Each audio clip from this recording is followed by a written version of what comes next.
Hello guys! Welcome to Psychology of Freedom. As you can see, typing episode ulit to. Ang itatype natin ngayon si Chris Aquino. Ang nag-request niyan, sina Andrew Kane. And may isa pang nag-request sa akin way back. Verbal request lang siya. So sa inyo guys, thank you so much for requesting this. So ito na, itatype na natin si Chris Aquino. So, ano yung sistema gagamitin natin? Kukunin natin yung cognitive functions niya. FITE user ba siya? Or TIFE? SINE user ba siya? Or NISE? Yung interaction style niya naman, direct ba siya? Or informative? Responding ba siya? Or initiating? Movement ba siya? Or control? And then yung last is yung temperament niya. Abstract ba siya or concrete? Affiliative or pragmatic? Systematic versus interest-based? And dito sa next step or last step, through the collected information, ina-narrow down natin into just one. Kung ano siya dito among the 16 types. So, ayan. Let's start with this video. Back in May, I've kept quiet because mas matindi yung treatment na pinagdaanan ko recently. And ayoko ibalita sa mga tao Pinagdaanan ko recently, that's introverted sensing, one's own past experience. na hirap ako, pagod ako. Why should I burden people when everybody has their own burden na That's very extroverted feeling. It's not about me, but it's about other people.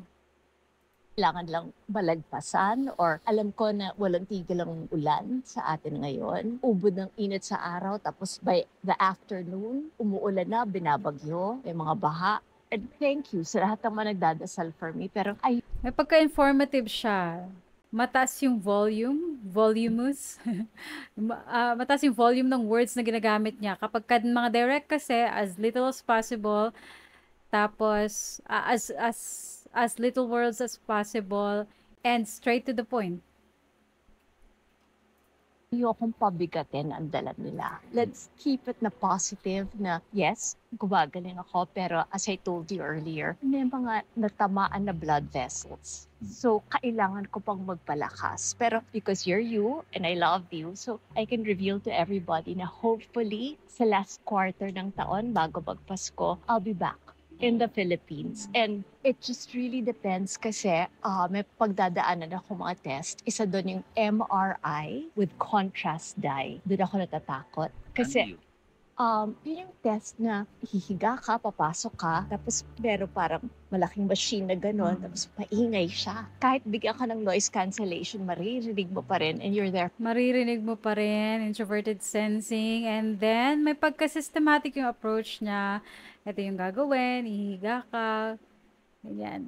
For close to 1 hour. Pero merong isushoot sa'yo na may kulay yung dye. Tapos sa buong katawan mo dadaan yan. May fear ako kasi the last time I had that done was way back 2019. Ang mga allergy nag-evolve. Pero inassure naman ako na kaya ko daw kasi kung na-survive ko yon and bago kami umalis ng Pilipinas, so this would be 2022, nakapag-PET scan na ako. Yun yung Very focused on the process, all about movement. It's not about the outcome. It's all about the process. Yan. para malaman kung may cancer ka. Clear ako doon and kinaya ko naman yung in-inject sa akin ng panahon na yon. So, eto ngayon, it's very Yung in-inject sa akin noong panahon na yon, that's introverted sensing. similar daw yung i-inject sa'yo and makikita magla-light up yan sa screen kung may mga blockage yung mga vessels. And if I clear that at kinaya, then pwede nang ituloy sa Pilipinas yung treatment sa akin. May mga gamot doon na hindi available dun sa mga binibigay sa akin ngayon. Wala sa atin, pero pwede naman daw na there are 3 hospitals in the Philippines na pwedeng mag-import ng gamot except that the requirement is kailangan ang magbibigay sa akin is a room. It's all about the process. And Rheumatoid specialist, yun yung para sa mga kagaya ng masakit ko na I think pag autoimmune kasi, alam na ng lahat na it can never be cured. Pero pwede kang mag-remission. yung interaction style niya so far, informative initiating movement. Yung mga informative initiating movement, once they start talking, they can go on and on and on. Diba? One information after the other, one initiation of one topic after the other. So, yan. In other words, pwedeng mabawasan yung mga symptoms. Or Pero pamagal. forever nandun. And then, so it's either a rheumatoid specialist, an anesthesiologist, or a surgeon na magbibigay sa'yo ng gamot. So parang mahaba pa yung proseso bago ako gumaling. She's aware of the process, that's movement. So, kung umuwi ako, it would mean another 1.5 to 2 years na yung gamot kailangan patuloy that I'm taking it. So, mahaba pa to talaga. And alam ko na si Kuya Noel nagsabi sa'yo na kailangan pagpunta niyo dito, hindi kinanggaling sa ibang lugar. Nag-initiate siya doon. Kasi nga, right now, wala akong panlaban sa ibang mga sakit. Pag lumalabas kami, I'm still wearing a mask. Kasi hindi ako pwedeng mahawak. Kung kunyari, kayo, malalabanan niyo ang lagnat. Kung magkaroon kayo ng flu, ubot-sipon, kaya niyo. Sa akin, yung simpleng ubot-sipon, automatic magiging pneumonia. So, hirap pa ako. Kailangan nilang palakasin pa yung resistensya ko. And then after that, sana makauwi na ako. Because ang tagal ko nang hindi nakikita yung mga kamag-anak ko, pinsan ko. Ang tagal ko nang hindi nakikita, sila ganito, introverted sensing, and still movement. In-initiate niya yun. Tagal ko nang hindi nakikita yung mga kamag-anak ko. Informative pa din. And so far, she's very concrete. Yan, tingin tayo ng iba pang interview. Thanks, Al. Oo. Thank Tapos, you, Miss Chris. who does your makeup? Minsan ako, ngayon hindi, because kailangan mas maganda talaga ako. Ako, hindi sa'yo ha. Mas maganda ako doon sa mga previous makeups. Yeah, pero yung medyo mali yung lipstick ka. I don't use ganyan ka. Medyo mali yung lipsticks, correcting other people, that's more of introverted thinking. Deep na red. But, sayang, hindi ko ginamit yung Chris Life Kit. Oo, kasi I'm using Lucky today.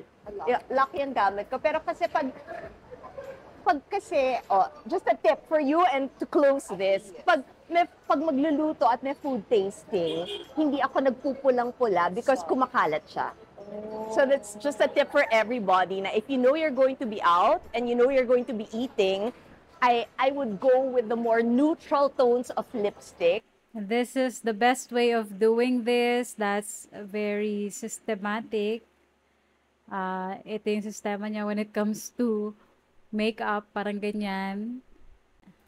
So kaya nga today I'm using Lucky because ginusto ko na mas parang ano lang, may kulay pero hindi yung OA na kulay. So I think they're calling me now. Yes, they're ready. Yes. And Very informative. Kasi parang yung sinabi niya, I think they're calling me now. Pagka-direct yan, ang sasabihin, kailangan ko na yata umalis, ganyan. Pero since informative siya, nagbigay na siya ng information. so I'm going to prepare I'm going to prepare the Christmas macaroni salad for Ladies' Choice, and it was really good meeting you. And I just want to say thanks, ha? Thank you so much. Thanks for doing a good job. Kasi alam ko, inaaral mo talaga ako. And you have Thanks for doing a good job. That's extroverted feeling. Hindi po kayo No, I like you because you have the correct diction. It annoys me pag mali ang diction. Yes, diba? Oh, wait. Because I'm a voracious leader. Okay, I'll give you a hug. Merry Christmas! Thank you! Check pa tayo ng iba pang interview. Biglang nagkaroon ng 2 days notice na pwede kang makauwi pa, and then akala ko kasi it would be easier because si Bimp at that point already had a bad cough and a bad cold. So parang si Willie, pinahiram niya yung helicopter niya, that's Willie Revillame, and at the time, shot yung staff niya nandito sa rest house niya, dun sa kanyang, well, I think he's gonna make it a resort dito sa Puerto Galera. And then, pinahiram niya yung helicopter niya, sinundo kami, tapos pinstay niya kami dun sa yate niya. And then, until si Bim, hindi tumatagal na. Tapos, natakot na ako. So, nakahanap kami ng Very concrete, di ba? Wala tayong nakikitang or naririnig sa kanya na abstraction. Kung ano lang yung nangyayari ngayon or nangyayari in the past, mas doon siya focus. Well, it's not about the what ifs, but about the what is. pediatrician. Tapos, pneumonia. So, tapos doon ko na-feel na, ay, ano ba to? Baka ano na to? 'Di ba? Pag nakarinig ka ng pneumonia, 'di ba? Iisipin mo, baka may COVID na or whatever. So, Baka may COVID na. That's more of extroverted intuition. What can happen? ako naman nahiya na baka yung ibang mga kasama namin doon sa resort, baka pati sila mahawaan or whatever. It's all about the other people's future, extroverted intuition. And sabi niya baka mahawaan. Let's see. So, naghanap kami ng malilipatan. It just so happened si Ate Loida, who May pagka-affiliative. Kasi, di ba, siya na yung anong tawag nito? Nag-initiate na umalis dun sa place na yun kasi baka mahawaan yung ibang mga tao.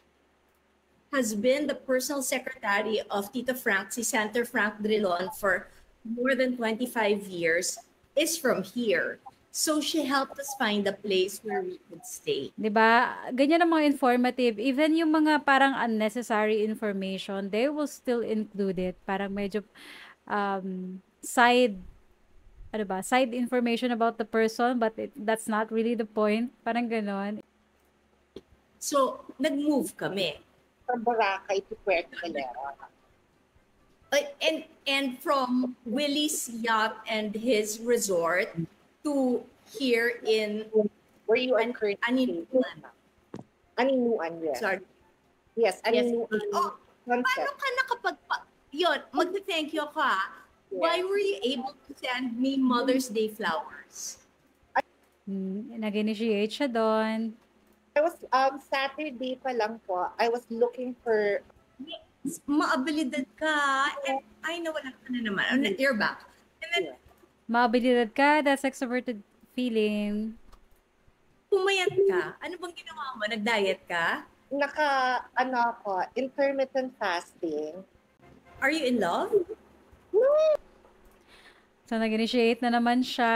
And extroverted feeling pa rin. All about other people. So, I think enough na to. Basic cognitive functions niya, SINE, FETI, very obvious naman yan. Nandun siya sa SFJ and TP quadra. And then yung interaction style niya, informative initiating movement. Actually, yung mga informative initiating movement, parang ang dali nilang makita. I mean, ang daling makuha agad yung interaction style nila kasi very obvious sila eh. And then, temperament niya, concrete, affiliative, systematic. So, let's check here. Informative initiating movement, nandun siya sa second row.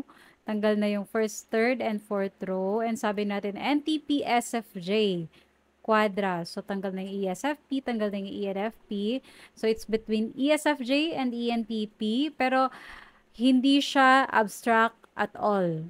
And may pagka-affiliative. So, tanggal na yung ENTP. So, she can only be an ESFJ, also known as the supporter. So, it's very fitting, di ba? Sino pa yung mga ka-personality type niya? Si Oprah Winfrey. Sino pa ba? Yung Karen ba yun? Karen David. Na-type ko na rin siya before as an ESFJ. So, ayan.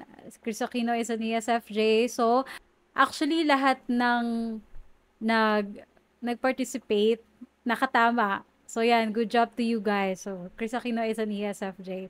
So, ayan. That's Chris Aquino's personality type. So, if you have any questions, violent reaction, request, comment, anything, just comment down below. So, thank you so much for listening and watching, and see you sa next video.